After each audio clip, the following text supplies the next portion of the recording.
Hello YouTube fans, here again. And I figure why not, when it comes to fantasy films, why not this one? A sequel to the smash hit film Highlander, come out in 1990, I can remember one of these, say 1990 or 91. So just to prove a point. Highlander 2, The Quickening, the most hated, the most spies, the most everything. When people come to shag sequels off and say the worst sequel ever, I'm to two, the quitting always slips to mind. But you know what? You know what? This isn't a rant. This isn't a reviewing rant. This isn't me shagging the film off because I don't mind Iron to two actually. Sock horror, there can only be one. But at the end of the day, I don't mind it. Is it as good as the original? No. The original will always be the best for the fact you've got Freddie Mercury as Queen, has a good story to it, the action scenes, the choreography, the sword fights, everything about the original is a classic. Even the lines that Sean Connery says is a classic. But the second one, I actually enjoyed it. For the time waster, for a fantasy film, I enjoyed it. It's what would happen if Ironjaw was to go into the era of Blade Runner. Think about it. Think about it. It's based on the future. Okay, they don't have flying cars like fucking Blade Runner, but I do like the fact the ozone layer is sealed on the ozone layer. I do know now over the years the better the effects. If there's another version out there, I've seen it come out, I think, right in the early 2000s. I know it is the better some of the effects. But I have to like it, no matter what version, the 91 or 99 or the 10 version, I didn't mind it. Because it's like I said, I could buy into this one day, somewhere around the world, the way the ozone layer is going. I would not be surprised if the future was to go that way. I would not be surprised if the future was to go that route. So you've got Christopher Lander playing his role, and there's a bit of history in this film. Christopher Lander said he'd only do it one thing and one thing only if they bring back Sean Connery. So this is something what's the delight of the film. They bring back May Rest, Sean Connery. And I always thought, how the hell are they going to do that? If you remember Highlander, you remember Sean Connery got beheaded. So how the fuck can they bring back Sean Connery? Ow. But, you know, money talks and all this. And I always like the way he comes back. He comes back with that laser, it beams him down. And someone's doing Shakespeare and he's got a Cockney accent. He says, "What's your fucking problem?" And then Sean Connery says the same line.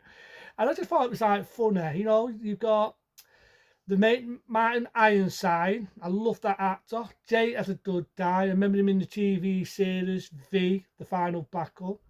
And I also remember him in a lot of other things. And he's a Jake villain in this. Now, a lot of people had problems because my child was supposed to be some alien, same as Sean Connery. They got punished, they got beamed to Earth and lost their memory. And people didn't like that idea. But in all fairness, it never explained in the original how my child was the only one, the chosen one, the quickening. He can never get old, he can never die. The only way he dies is to get beheaded. And it never explained how fuck was all that about. So it made sense to me. It made sense. And I like the idea. I like the idea he's on an alien planet and so on. I think Sean Connery's do does a good performance. And there's a scene, right? There's a scene where he's on a skateboard and you've got these three villains trying to get him. There was a bit annoying. That was really annoying. I made there's a cock up where you've got string holding them back. You can accidentally see the string on the back. But if you remember me reviewing He-Man, Masters of the Universe, the motion picture, if you remember me reviewing that, if you do remember me reviewing that, and I talked about the skateboard scene, I do admit that Iron to 2, The Quickening, did that a lot better. I think that did that a lot better. So it cuts both the heads off. I mean, you think about it, my nine side was a dick because my child was an old man at this point. You can see he was on his last legs. So what's the whole point of sending these three fucking dickheads to fucking kill him when he's dying anyway? But I went with it. And there's a bit where you got one woman, I've seen her before. I remember in the film Candyman, she's been out for other films. I always thought it was funny, he comes out the fire after beheading him and he comes back to the lung mitowed and he shags her. The original one made sense with the bonking scene. It is, he just gets her, just nine, and it might as well do 9.5, start a warranty scene, and he gives her one on a fucking back alley wall. I'm thinking, really? But then Connery comes into it, you got My Nine Sides, the guy's destroyed the ozone layer, Mittal detected what he did and he wants to destroy the ozone layer basically, put the ozone layer back because he knows it's got hope. So I like that idea. It's got a bit of action in it. It's got that, still got that offensive feel. And the one thing I do love is the bit where he's having the epic sword fight with Martin Ironside. I do admit the bit where he's typing the time and he kills all those people. Was it really needed? And I do have a bit of the iron. I can put it. They do have a bit of Freddie Mercury, you know, it's a dynamite. They do have a bit of that where he's playing it on the jukebox and so on. And I do actually like it. It's like to me, I didn't get bored of this film. I didn't get bored of it. Rewind back, is it as good as the original? No.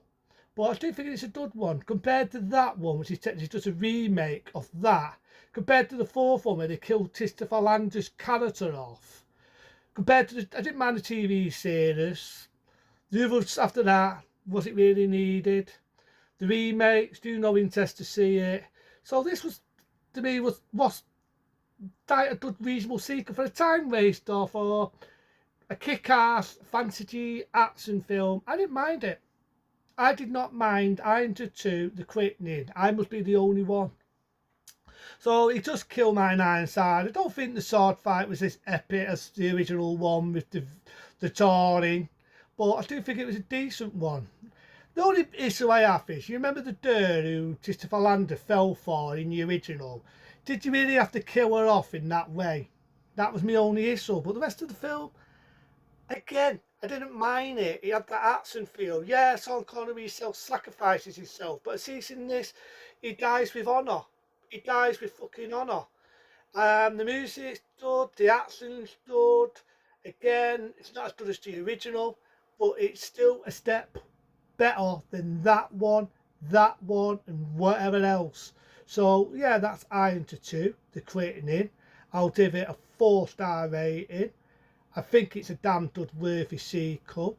I know a lot of people hated it, a lot of people booed it, people said it was the worst sequel ever made.